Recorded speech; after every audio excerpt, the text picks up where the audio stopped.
I do want to talk. I have a friend, okay, and he a lot of times gets to the point where he just gets like very down on himself, and then he just kind of shuts off the world and doesn't want to talk about life and that whole thing. Side note, I got these glasses on because my eyes are so red.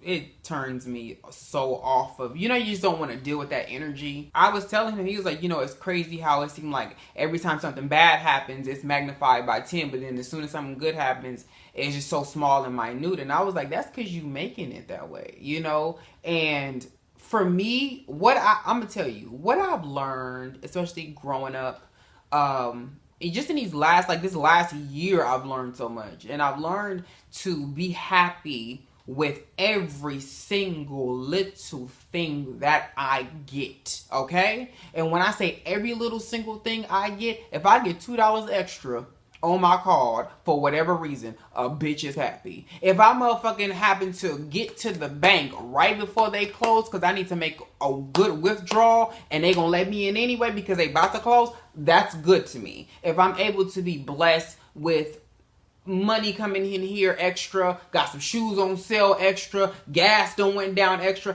every little thing means something to me, okay? Let's just keep that in mind. Every little thing means something to me. And the reason why I've become like that is because where I come from and the things that I've been through have definitely put me to be in this place. Because I remember I used to get mad at the smallest shit. It could be so small and I would let it ruin my entire day.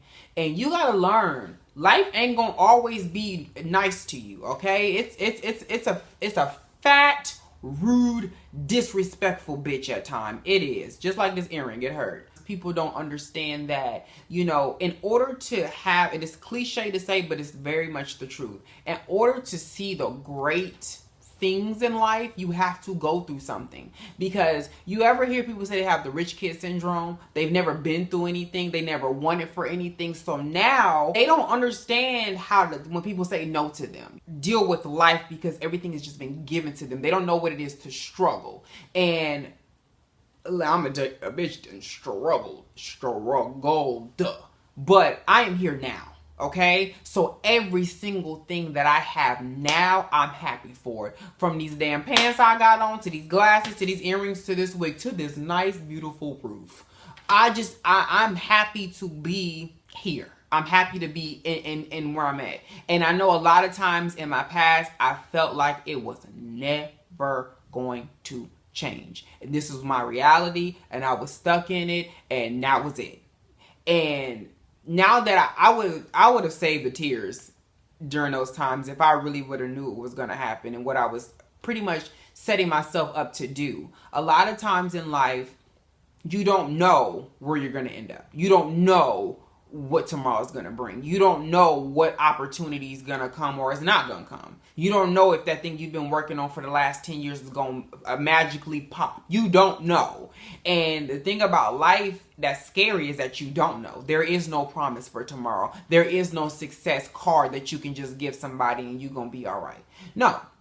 But the flip side of that is that when you do go through all these things and you do have things that happen to you and your family and significant others, that you start to think, you sit back and you think about it, and there's two ways you can take it. One, everything happens for a reason. Two, why is it always me? It's those two things you can think about. And I remember being in a relationship and didn't want that relationship to end at all. I didn't. I knew that it wasn't going to last forever. I knew that it wasn't for me. I knew that it was not going to do me any good. But in that moment, I was so heartbroken because I just didn't want it to be over. At least it wasn't on my time. I wasn't done. But I felt that was God's way of telling me it's over. It's over. You have to let it go. Because if I cannot get this person out of your life, and I don't know what the reason was for them to be exit my life. I don't know. But it seems like soon as that person was taken away from me, I was able to focus and be a better me. You know what I'm saying? So I think a lot of times you don't see it that way. Because in that moment, I didn't see it that way. I remember crying and crying and crying and crying and crying. I can't cry no more about that situation. And now I sit back, what has it been? Almost 2 years since that happened. And I can tell you, I have never been happier. I swear to God, I've never been happier. And I have never really sat back and thought about it into this very moment about the things that I was doing wrong. A lot of times when we're in relationships or jobs or anything, we don't focus on the things that we should focus on, which is the betterment of ourselves. We're so busy trying to help everybody else. And that's been my biggest issue in life with friends, relationships, family, is I always want to help. But then the thing is, people take the help and they start using it as a crutch. And then you realize all of this work you're doing as being pretty much saying fuck you, and you're supposed to do it because you're the cleanup person. This is what you do. So then a lot of times your feelings are hurt. A lot of times you feel gimped, you feel disrespected, you feel used, you feel all these things because you didn't follow what your plan was. So a lot of times when I see people and they be like, oh, we've been on and off for 10 years, somewhere within that 10 years, it was supposed to be over. It was. I don't believe no test lasts no damn 10 years. I ain't got, so I couldn't tell you. But I got a sneaking suspicion that nobody's test lasts 10 years. And our relationship, I believe, will be healthy enough to withstand 10 years of tumultuous mess. You know, I if it was great for 10 years, that's one thing. But most of the time when you on and off, it's for a reason.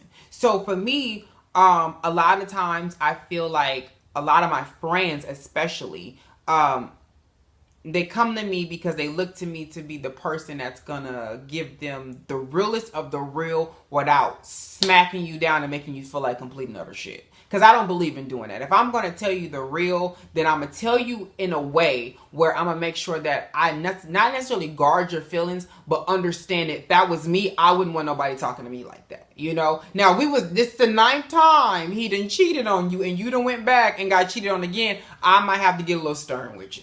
I might have to get up in your feelings and a little bit up on your ass because you know better.